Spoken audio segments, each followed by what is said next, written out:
네, 오늘은 우리의 보아스 되신 예수 그리스도 두 번째 시간을 갖도록 하겠습니다. 제가 예전에 스리랑카라는 이 지역에서 한 7개월 정도 단기 선교를 한 적이 있습니다. 때는 바야흐로 2002년도 대한민국 한일 축구 월드컵이 있는, 제가 축구를 굉장히 좋아하는데 그것을 뒤로 하고 선교를 가겠다고 7개월 정도 1월부터 한 8월까지 다녀온 기억이 있습니다. 월드컵 다 끝난 다음에 온 거죠. 그런데 스리랑카에서 선교하시는 장기 선교사님 한 분과 연결되어서 가게 되었는데, 그 집에서 먹고 마시고 또 장기 선교사님의 사역지, 그 교회를 아띠디아 처치라고 하는 그 교회를 중심으로 사역을 감당했던 때가 있습니다.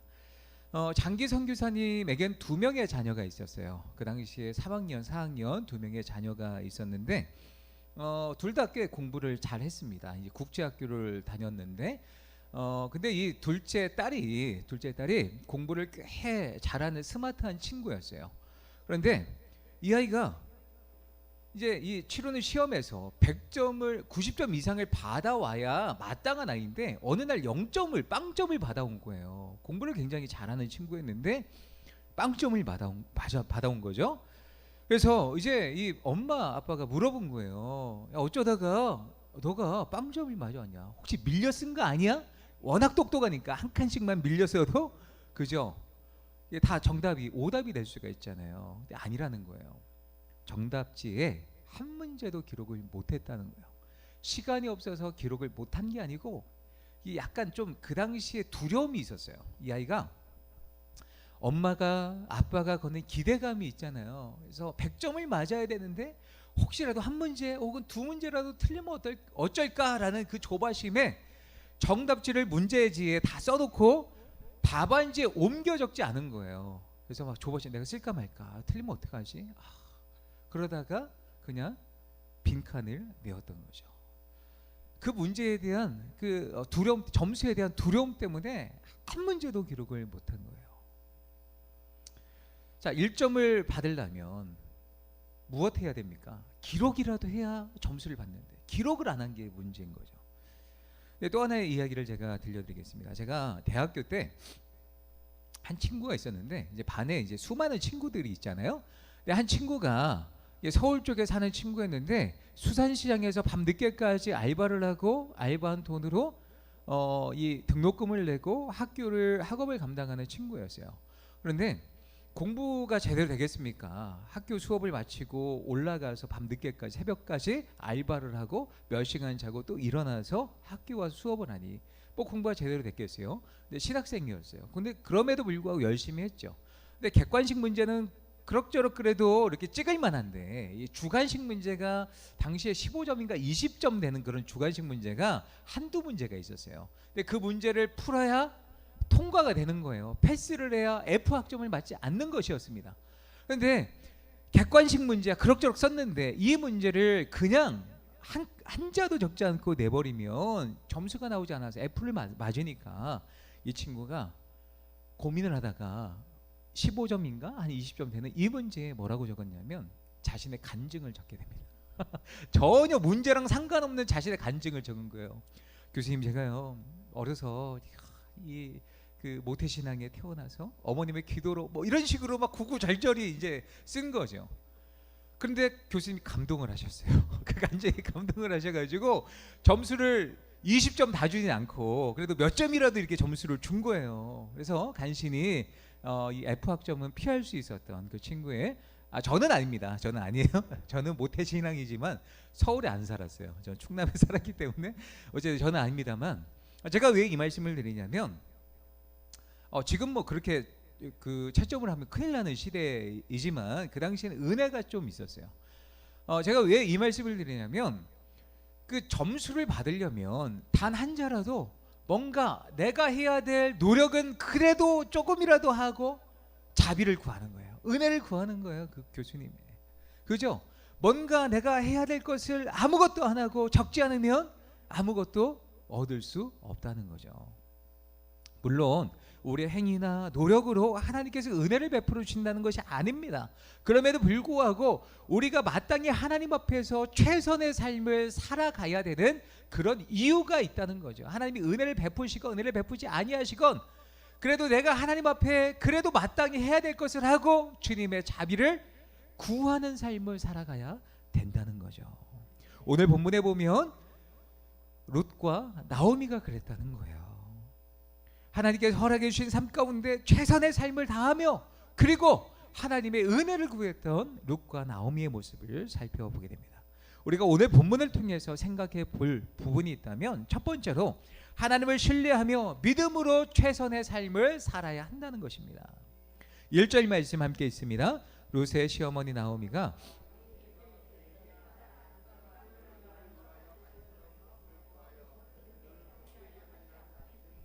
아멘. 나오미가 룻을 불러서 며느리 룻을 불러서 이야기를 하는 거예요. 야, 이삭을 줍는 것은 임시적인 방편이잖아. 우리가 평생 이렇게 살아갈 수는 없잖아. 룻아, 너를 위해서 내가 이야기를 해줄게.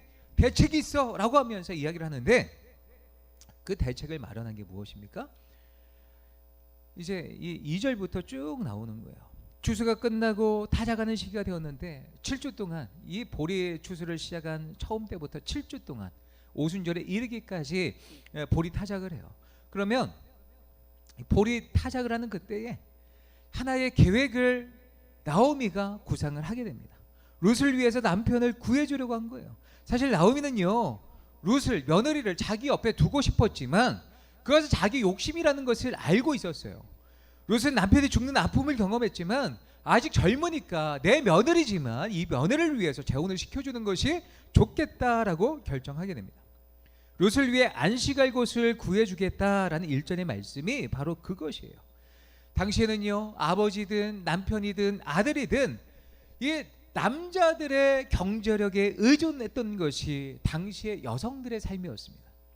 룻에게 있어서 최고의 안식과 위로는요, 남편을 통하여서 얻을 수 있는 안식이었다라는 거예요.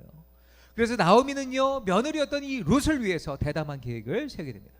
그래서 룻에게 목욕하고 화장을 하고 가장 좋은 것으로 입고 타작마당으로 가서 보아스가 눕는 곳을 알아두었다가 그에게로 가서 이불을 들고 그의 발치에 누우라고 하는 것입니다. 그렇게 하면 그 다음에 보아스가 무엇을 해야 될지 알려줄 것이라고 이야기를 하는 거예요. 그래서 며느리를 불러다가 이런 행동을 하여라 라고 설득을 하고 있는 거예요. 사실 생각해 보면 이게 시어머니가 며느리에게 요구해야 될 마땅한 것입니까? 말도 안 되는 거죠. 오늘날의 기준으로 봐서는 말도 안 되는 일이에요. 또 위험한 계획이었습니다. 몇 가지 점에서 그랬어요. 첫 번째로요, 우선 여성들이 밤에 다니는 일은 굉장히 위험했습니다. 도시화가 되기 전에는 오직 달빛에 의지해서 밤거리를 다닐 수 있었죠. 지금 대한민국이야 밤에 이 가로등도 많이 켜져 있고 이 치안 문제가 사회적인 어떤 인식 자체가 이제 수준이 뛰어나기 때문에 이런 범죄가 많이 일어나진 않지만 아직도 좀 발전하지 않은 그런 이 어떤 국민들의 의식 수준이 발전하지 않은 그런 개발도상국에 가면 밤에 여자들이 지금도 돌아다니는 것이 굉장히 위험한 시대입니다. 당시에는 성경이 기록되어졌던 룻기서가 기록되어졌던 이 당시에는 더 위험했다는 거예요. 등불이 있었다 해도 안전을 보장받을 수 없는 시대였습니다. 아가서 말씀에 보면 신랑을 찾아 나선 술람미 여인이 밤중에 거리에서 위험한 상황에 놓였었다는 말이 나옵니다. 성안을 순찰하는 자들이 나를 만나매 나를 쳐서 상하게 하였고 성벽을 파수하는 자들이 나의 겉옷을 벗겨 가졌도다라는 말씀이 있습니다. 이런 위험한 환경에 성 안에서도 이렇게 여자들이 밤에 홀로 다니는 것이 굉장히 위험했다는 거예요. 하물며 성읍 밖에서 타작마당에서 여자가 이제 홀로 다닌다라는 것은 굉장히 위험했다라는 거예요. 또 타작마당은요, 추수한 보리를 까부르는 것은 5월 말에서 6월 달까지 행해졌습니다. 이 한 달 동안 보리를 까부르는 것은 주로 낮에 하지 않았어요. 밤에 했어요. 왜 그랬을까요? 낮보다 밤에 순풍이 잘 부는 거예요. 그래서 보리를 까부르는 것이, 이 알곡을 타작하는 것이 가장 적합한 환경이었기 때문에 주로 남자들이 타작마당에 밤 늦게까지 일을 했다는 거예요. 자, 그러면 타작마당에 주로 누가 있는 거예요? 여성이 있는 거예요? 아니죠. 남성들이 있는 거예요. 남성들이 있는 그곳에 밤에 이 룻을 보내려는 계획은 굉장히 위험한 계획이었습니다. 자, 그리고 타작마당에 늦게까지 먹고 취해 있는 자들 사이에서 어떤 남자들은요, 술에 취해서 자신의 어떤 정신을 온전히 그렇게 가늠할 수 있는 가질 수 있는 그런 사람이 없었다라는 거예요. 그런 상황 가운데 여성 혼자 들어가는 것은 매우 위험천만한 행동이었다라는 거예요. 그래서 나오미는요, 며느리한테 보아스의 타작마당을 찾아가서 사람들이 먹고 마시고 잠자리에 들 때까지 숨어 있다가 기다리는 거예요. 그리고 보아스는 주인이잖아요. 신분이 달라요. 일꾼들이 자는 곳이 있고 이 주인이 자는 곳이 따로 있었겠죠. 그러면 보아스가 주인으로서 혼자 있는 그때에 그 타이밍을 노려서 너가 가서 그의 발치에 이불을 들고 누워라 라고 이야기를 하는 거예요. 핵심은 이 나오미가 왜 위험천만한 이런 요구를 며느리에게 하는 것일까요? 자신의 어떤 이득을 위해서 하는 것일까요? 결코 아니었습니다. 시어머니는요, 룻의 이 며느리의 행복을 위해서 이런 요구를 하고 있는 거예요. 1절 말씀에 보면 며느리를 뭐라고 부릅니까? 내 딸아라고 부르고 있습니다. 마치 친정 어머니처럼 말하고 있는 거예요. 나오미는 자신의 이득을 위해서 며느리 룻을 이용하는 것이 아니라 며느리의 행복을 위해 위험천만한 계획을 세우는 거예요. 사실 룻이 결혼하면 손해보는 것이 누구입니까? 나오미 자신이에요. 룻이 결혼을 하면 다음 해부터 이삭을 주어서 가져다 줄 사람이 없는 거예요. 자신이 직접 이삭을 주어야 되는 거예요. 이제 홀로 지내야 돼요. 밤마다 외로움 가운데 홀로 매일매일 견뎌야 되는 사람이 나오미였습니다. 그러나 나오미는 며느리가 행복하기를 원했어요. 그래서 보아스가 결혼되어 잘 되기를 원했던 거예요. 그 근거를 3절 말씀에서도 찾아볼 수 있는데 3절 말씀 함께 있습니다. 그런즉 너는 목욕하고 기름을 바르고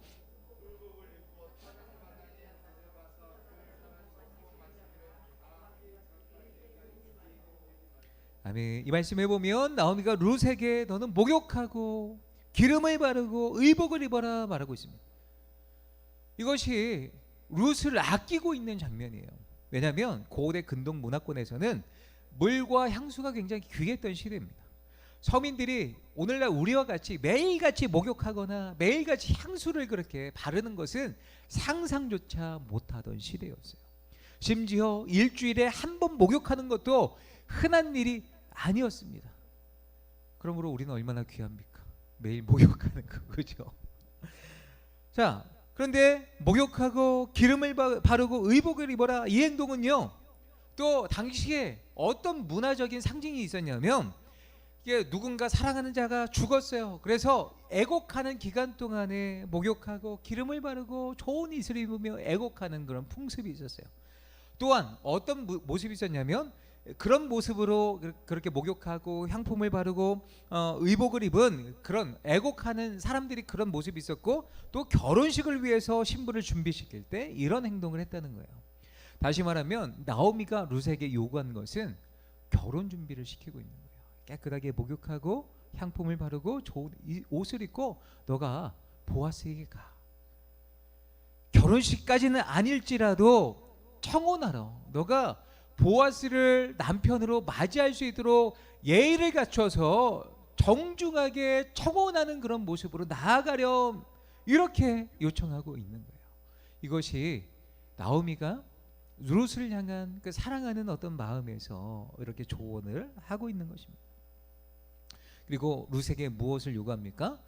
몰래 보아스를 찾아가 그의 발치를 들치고 누우라고 합니다. 이것은 우리가 생각했을 때 굉장히 오늘날 성적인 표현으로 생각해 볼 수 있는데 그런 뜻이 아니에요. 물론 이 성경학자들마다 분분된 그런 의견이 있지만 여기서 나오는 발은요, 히브리어로 마르겔라흐입니다. 마르겔라흐인데 이 단어는요, 오직 룻기와 다니엘서에서만 사용되는 희귀한 단어입니다. 발치, 이 발은 마르겔라흐. 이것은요, 일반적으로 발을 의미하는 단어인 레겔, 또 다른 단어인 레겔이란 단어와 다른 어떤 의미가 있었다고 그래요. 왜냐하면 발이라는 의미, 레겔이라는 이 단어를 종종 성적인 의미에서 레겔이라는 단어를, 이 발이라는 의미를 썼어요. 그런데 의도적으로 나오미는 성적인 의미를 완전 제껴두고 또 다른 발의 의미인 마르 겔라흐라는 단어를 사용하고 있습니다. 무슨 이야기냐면, 야 루사, 너 성적으로 어떻게 보아스를 어떻게 해서 너가 목적을 이뤘으면 좋겠어라고 요구한 것이 결코 아니라는 거예요. 보아스의 발치를 들치고 눕는 것은 그의 발밑에 있으라는 것이 아니라 그의 옆에 누워 있으라는 거예요. 마치 남편 옆에 눕는 아내와 같이 행동하라는 거예요. 이런 행동 자체가 무엇입니까? 찾아가서, 보아스를 찾아가서 결혼하자는 청혼의 의미로 그렇게 하라는 거예요. 나오미는 룻에게 보아스를 찾아가 큰 모험을 해보라고 하는 것은 보아스가 결코 룻을 성적 놀이개로 대하지 않을 인품을 지녔고 하나님을 믿는 믿음의 사람인 것을 믿었기 때문에 이런 요구를, 황당한 요구를 룻에게 하고 있는 거예요. 또한 나오미는 룻을 밥에 보낸 이유가 있다면, 이제 이 귀염물을 자로서 이 나오미가 보아스를 찾아가서 우리 며느리를 당신이 책임져야 됩니다 라고 이야기를 한다면 낮에 보는 눈이 많지 않겠습니까? 그러면 만약에 이 보아스가 거절을 한다면 사람들이 뭐라고 수근수근 댈까요? 아우, 이렇게 청혼을 하려고 했는데 어떻게 보면 차였어. 아우, 어떻게 창피해서 어떻게, 야 나는 내가 차지 않아. 사람들이 그렇게 수근거리지 않을까요? 그렇지 않을까요? 그러니까 그런 어떤 정말 룻을 배려해서 시어머니가 홀로 있는 그 타이밍에 룻을 밤에 보낸 거예요. 예, 그래서 이 청혼을 통해서 보아스가 혹시라도 이 룻을 거절했을 때 이 룻이 받을 그 상처 때문에 이것을 어두운 밤에 다 덮어버리려는, 만약에 이제 차이게 되면 모든 것을 덮어버리려는 그런 며느리를 생각한 배려의 처사였다라는 거예요. 더 결정적으로 나오미는요, 보아스가 룻을 애틋하게 대하고 있음을 직감적으로 알았습니다. 나이 많은 그 보아스가 이 룻을 굉장히 애틋하게 바라보고 있음을 알았어요. 동정하고 선대하고 있음을 알았어요. 또 룻도 이 보아스를 싫어하지 않는다는 사실을 알고 있었기 때문에 이런 위험천만한 계획을 세운 것입니다. 그러면서 나오미는 4절 하반절에 뭐라고 이야기를 하냐면, 거기 누우라. 그러면 그가 내 할 일을 내게 알게 할 것이야. 아내처럼 누우면 그 보아스가 너를 위해서 뭔가 일을 할 거야 라고 할 것입니다. 그렇게 설명을 한 거예요. 그는 너를 성적 놀이개로 삼지 않을 것이고 그가 무엇을 해야 될지를 분명히 알고 너에게 은혜를 베풀 거야. 무슨 이야기입니까? 은혜를 구하며 너가 할 최선의 어떤 노력을 그래도 해야 되지 않겠니? 라고 그 며느리를 설득하고 있는 거예요. 나오미는 보아스를 믿었습니다. 더 나아가 보아스가 믿는 하나님을 신뢰하고 믿었던 거예요. 그렇습니다. 우리가 하나님을 신뢰하며 우리가 할 수 있는 최선의 삶을 선택하며 나아가는 거예요. 오늘날의 기준으로 이것은 악하다라고 그렇게 평가하는 것이 아니라, 이따가도 설명하겠지만 자신이 할 수 있는 최선의 노력을 하며 나아갔던 거예요. 그리고 하나님의 자비를, 보아스에게 자비를 구했던 것처럼, 은혜를 구했던 것처럼 하나님의 은혜를, 우리가 할 수 있는 최선의 삶을, 노력을 다하면서 하나님의 자비를 구하는 삶을 살아야 한다는 것입니다. 바람과 함께 사라지다라는 그런 작품이 있죠. 지금까지 뭐 2천만 부 이상이 팔린 작품이라고 하는데요. 그러나 이 작품이 우리에게 알려지기까지 작가 마거릿 미첼의 눈물겨운 노력이 있었음을 아는 사람은 많지 않다고 합니다. 그녀는요, 작품을 완성한 후에 3년 동안이나 여러 출판사를 찾아다녔다고 그래요. 그러나 이 무명 작가를 받아주는 곳은 한 군데도 없었습니다. 어느 날 그녀는요, 맥밀란 출판사의 레이슨 편집장을 만나게 되는데, 그녀는요, 이때다 싶어서 그를 붙잡고 여행길에 제가 이 바람과 함께 사라지자 이 원고를 한 번만 좀 읽어주십시오라고 간청을 하게 됩니다. 먼 여행길에 시간도 많지 않습니까? 한 번만 읽어달라고.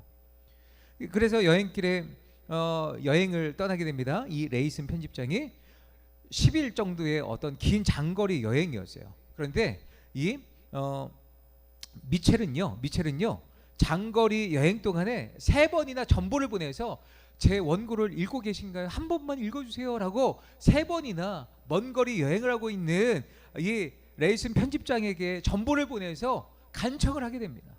그래서 이 그녀의 노력 때문에 이 편집장의 마음이 감동이 된 거예요. 그래, 한 번만 내가 읽어보자. 이렇게 간청하는데 한 번만 읽어주자. 그래서 원고를 읽기 시작하는데 마치 그 서부의 광야에 있는 그 자신이 있는 것처럼 정말 생생한 그 현장을 재미있게 읽었던 거예요. 그래서 드디어 1936년에 바람과 함께 사라지다라는 작품이 세상에 태어나게 되었다라는 거예요. 신앙도 마찬가지입니다. 우리의 힘으로 안 된다라고 절망하고 포기하고 그렇게 좌절해 있는 것이 아니라 하나님께서 우리에게 은혜를 베푸실 것을 신뢰하면서 끝까지 하나님 앞에 최선의 노력을 다해 하나님 앞에 나아가는 거예요. 건강이 상했다면 하나님 앞에 기도해야죠. 그리고 우리가 할 수 있는 건 뭐예요? 좋은 의사를 찾아 나서면서 내 몸을 하나님의 인도하심에 따라 그 의사에게 내어 맡기는 거예요. 취업을 준비한다면 하나님께 기도하면서 우리가 스펙을 쌓고 준비하고 자격증도 따고 또 이력서도 넣으면서 끝까지 하나님의 인도하심을 구하는 것, 최선을 다하는 삶이에요. 가정에 불화가 있다면 포기하고 아우 우리 가정은 틀렸어, 끝났어, 포기하는 것이 아니라 예수 그리스도의 평안이 가득하도록 기도하면서 끝까지 예수 그리스도의 마음으로 한 가지 한 가지를 우리 가족 대상들에게 실천하며 나아가는 거예요. 그러면 하나님께서 우리 가운데 은혜를 베풀어 주시지 않을까. 사랑하는 성도 여러분, 우리의 삶에 선하신 하나님의 열매를 기다린다면 우리의 신앙 더하기 최선의 삶을 다한, 믿음의 삶을 다한 우리의 최선의 노력을 통해 하나님 앞에 자비를 구하고 은혜를 구하며 나아간다면 하나님께서 반드시 우리의 삶 가운데에 은혜를 베풀어 주지 않을까요? 우리가 해야 될 일은 하나님의 은혜를 기다리며 끝까지 최선의 삶을 살아가는 것입니다. 그렇게 살아가시기를 예수님의 이름으로 부탁드립니다. 두 번째로 오늘 말씀을 통해서 우리가 생각해 볼 부분이 있다면 참된 안식의 근원 되신 예수님께 적극적으로 나아가 은혜를 구해야 한다라는 것입니다. 참된 안식의 근원 대신 예수님께 적극적으로 나아가 은혜를 구해야 합니다. 1절 말씀을 다시 읽습니다. 룻의 시어머니 나오미가 그에게 이르되 내 딸아 내가 너를 위하여 안식할 곳을 구하여 너를 복되게 하여야 하지 않겠느냐. 하반절에 보면 이런 표현이 있습니다. 내가 너를 위하여 안식할 곳을 구하여, 안식할 곳을 구하여라는 표현이 있습니다. 나오미의 이 제안은요, 오늘날의 기준으로 볼 때는 이 룻에게 요청한 이 제안들이 굉장히 이상할 뿐만이 아니라 심지어 윤리적인 문제를 야기할 수 있는 굉장히 오해를 살 만한 그런 부분인 거죠. 젊은 룻이 경제적인 어려움에 처했다는 이유 하나만으로 그녀를 늙은 재력가와 결혼시켜서 경제적인 어려움을 겪지 않고 살게 하겠다는 오늘날의 어떤 관점으로 보면 꽃뱀 아니야? 뭐 이런 사기단 아니야? 뭐 이런 느낌을 줄 만한 그런 요소라기 때문이죠. 그러나 우리가 분명히 기억해야 될 것이 있다면 당시의 사회는요, 오늘날의 사회와 완전히 다릅니다. 당시의 근동 지역의 결혼 풍습을 보면 계대 결혼의 풍습이 있었어요. 후에 룻기 4장을 통해 계대 결혼이 무엇인지 더 자세히 살펴보겠지만 간단히 말씀드리면 형의 가문을 이어주기 위해 동생이 죽은 형의 형수와 결혼하여서 자녀를 낳아 형의 가문을 잇도록 하는 제도가 계대 결혼이었어요. 이것이 신명기 25장 말씀의 율법에 기록되어져 있습니다. 이 제도의 1차적인 목적이 무엇이냐면 결혼이 목적이 아니고 죽은 형의 가문과 그의 재산을 보호해 주기 위한 제도였어요. 당시에는요, 이스라엘이 기업을 받았잖아요. 제비 뽑아서. 그러면 이렇게 그 가문이 그 자손 없이, 그러니까 물려줘야 되는데 다음 세대가 없이 죽게 되면 그 땅이 어떻게 돼요? 증발해 버려요. 그러면 하나님께서 맡겨주신 그 거룩한 그 지파, 이 배분된 그 어떤 가문과 지파가 점점 쪼그라들 수 있기 때문에 하나님께서 그걸 방지하기 위해서 그 주신 기업의 가문을 이런 계대 결혼을 통해서라도 이어지게 하셨다라는 거예요. 좀 성경이 신비한, 오늘날의 기준으로 바라보면 정말 이해가 안 가는 그런 모습인데 어쨌든 이런 제도가 있었습니다. 이런 제도는요 이스라엘에게만 있는 것이 아니라 당시 대부분의 유목민들도 가지고 있던 제도입니다. 우리나라에서도 부여, 충청도가 부여인가요? 예, 부여 시대에 있었던 법이라고 합니다. 문제는 보아스가 이 엘리멜렉 가문을 지켜주고 보호해줘야 되는 가장 첫 번째 되는 계대 결혼의 첫 번째 순위자가 아니라는 거예요. 두 번째 순위자라는 거예요. 그래서 나오미는 정상적인 방법으로 이 보아스에게, 이 순위에 있는 보아스에게 이 룻과 보아스가 결혼하는 것은 어렵다라고 판단해서 내가 적극적으로 청혼을 먼저 해라라고 이야기를 하는 거예요. 그래서 룻, 너가 가서 우리 가문을 이어달라고 적극적인 청혼을 네가 해라는 요청을 하고 있는 거예요. 당시의 풍습에 의해 오늘날의 어떤 기준으로 바라보면 안 된다라는 거예요. 언약의 근거에서 행한 행동이었다라는 거예요. 하나님의 말씀의 근거에서 어떤 성적으로 이상한 그런 장면이 아니라는 거예요. 왜입니까? 보아스가 그들의 구속자가 될 만한 사람이기 때문이죠. 그동안 은혜를 베풀어주고 이순이지만 이 보아스가 정말 우리 가문 가운데 구속을 시켜줄 그런 분명한 사람임을 알았기 때문에 보아스에게 너가 나아가서 붙들어야 된다, 쟁취해야 된다 이야기를 합니다. 너가 한 에바 21리터나 되는 그런 보리자루를 받아온 것 잘한 일이야. 너가 보아스에게 칭찬을 받은 것, 신령한 축복을 받은 것 너무나 좋은 일이야. 마음의 위안이 되는 권면을 듣고 온 것, 보아스에게 듣고 온 건 너무나 잘된 일이야. 괜찮아. 보리를 추수하는 기간 동안 보아스의 일꾼 속에서 편하고 안전하고 풍족하게 일할 수 있는 건 참 감사한 일이야. 그런데 그 정도에 만족하지 말라는 거예요. 더 나아가서 하나님의 축복을, 구속을, 기업을 이뤄줄 그 보아스를 너가 적극적으로 그 사랑을 얻어야 되지 않겠니? 라고 이야기를 하는 것입니다. 너는 그 모든 것을 내게 줄 수 있는 보아스를 적극적으로 구해야 된다 요청하고 있는 거예요. 나오미는 율법을 떠올렸습니다. 그녀는 보아스가 누구인지 정확하게 알고 있었어요. 보아스는 가까운 친족이었고 기업을 물을 자였고 산자와 죽은 자에게 은혜를 베푸는 자였음을 알았습니다. 보아스는 룻의 구속자입니다. 며느리 룻에게 참된 안식을 가져다 줄 수 있는 유일한 사람이었다라는 거예요. 나오미는 정확하게 알았습니다. 이 사람이 적극적으로 이 사람을 붙들고 나아가면 이 사람만이 우리의 가문을 구속시켜줄 사람인 것을 분명히 알았어요. 그래서 4절 말씀에 이렇게 고백을 합니다. 4절 말씀 함께 있습니다. 그가 누울 때에 너는 그가 눕는 곳을 알았다가 들어가서 그의 발치에 이불을 들고 거기에 누우라.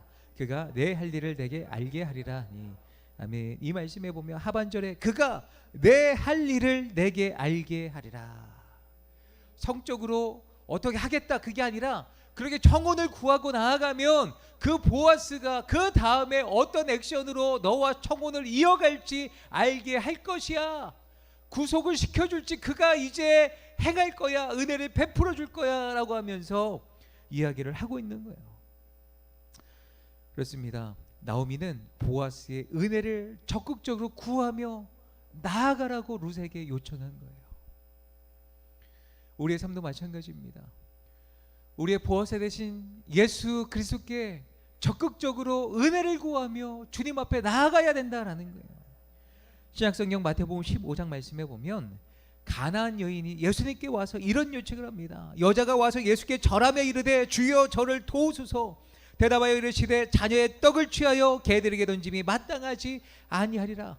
여자가 이르되 주여 올소이다마는 개들도 제 주인의 상에서 떨어지는 부스러기를 먹나이다. 제 주인의 상에서 떨어지는 그 부스러기라도 먹지 않습니까? 이스라엘 사람에게 개 취급을 당했던 사람이 이방 여인이었어요. 가나안 족속이었어요. 예수님도 그 여인을 향해서 아주 모욕적인 그런 언어를 지금 쓰고 있는 거예요. 개 취급하고 계십니다. 그럼에도 불구하고 이 가나안 여인은 예수님께 뭐라고 대답합니까? 예수님, 그럼에도 예수님의 은혜가 필요합니다. 예수님은 나에게 은혜를 베푸실 수 있는 분입니다. 적극적으로 끝까지 부스러기라도 주세요라고 나아갔던 거예요. 그런데 이 부스러기 은혜를 구했던 이 여인에게 예수님께서 뭐라고 말씀하십니까? 내 믿음이 크도다 내 소원대로 되리라 말씀하셨습니다.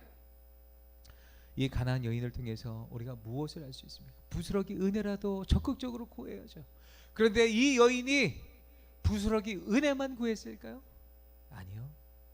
부스러기 은혜라도 주실 수 있는 분, 그분은 나에게 진짜 떡도 주실 수 있는 분임을, 그 실체, 떡의 실체 되신 예수님, 나에게 은혜를 베풀어 주실 예수님임을 알고 나아갔던 거예요.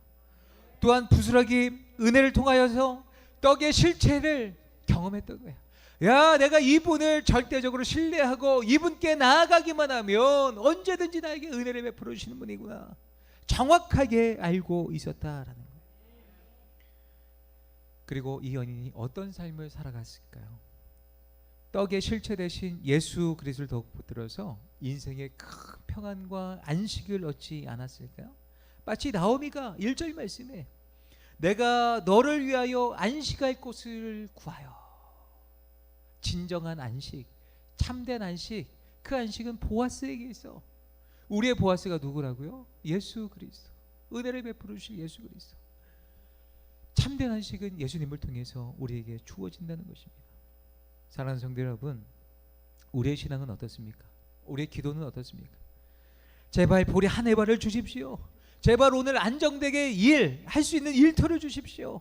제발 내 마음에 위로가 필요하니 위로를 주세요. 제발 저를 좀 인정해 주세요. 나에게 건강을 주세요 라고 하면서 하나님 앞에 기도를 하지 않습니까? 물론 맞습니다. 그런 필요도 구해야죠. 당장 우리에게 필요한 필요도 구해야 마땅합니다. 그러나 그 이상으로 실체 되신 예수님께, 이 부스러기 이삭을 주는 그 보아스에게 만족하는 것이 아니라 진정한 안식을 주는 그 보아스에게 나아가야 돼 라고 나오미가 이야기한 것처럼, 또 가난한 여인이 떡까지 주실 수 있는 그 예수님께 나아갔던 것처럼 우리의 인생 가운데도 이런 자잘한 부스러기 은혜에 만족하지 않아야 된다는 거예요. 진정한 참된 평안과 안식을 주는 그 예수님께 나아가야 되는 줄 믿으시기 바랍니다. 그분을 얻기 위해서 더 이상 이삭 죽기가 아니라 주수가 끝나기 전에 타작마당으로 나아가야 돼요. 그분을 얻기 위해, 그분과 결혼하기 위해 그분의 발 앞에 엎드려야 돼요. 창피하고 자존심 상하는 것 상관없습니다. 그분을 얻지 않으면 우리 가운데 참된 안식을 얻을 수 없다는 거예요. 이 사실을 알고 있다면 지금 그분 앞에 나아가 우리의 구애를 얻는 것이 가장 지혜로운 선택입니다. 예수님을 얻게 되면 참된 안식과 참된 평안을 누리게 된다는 것입니다. 사랑하는 성도 여러분, 부스러기를 구하는 기도를 멈추고, 물론 기도를 해야죠. 그러나 더 나아가서 이 떡의 실체 되신 예수 그리스도의 그 얼굴을 향해 나아가시기를 부탁드립니다. 절대로 이 떡을 포기하지 않겠다고, 그것을 얻기 위해 한밤중에 타작마당을 통과해야 한달지라도 나는 예수님을 포기할 수 없습니다 라는 마음으로 예수님께 달려나가시기를 부탁드립니다. 생명의 떡이시고 참된 생명수이시며 영원한 안식이신 우리 주님을 붙들어서 그분 자체를 소유하는 우리 모두가 되시기를 예수님의 이름으로 축원합니다. 이 시간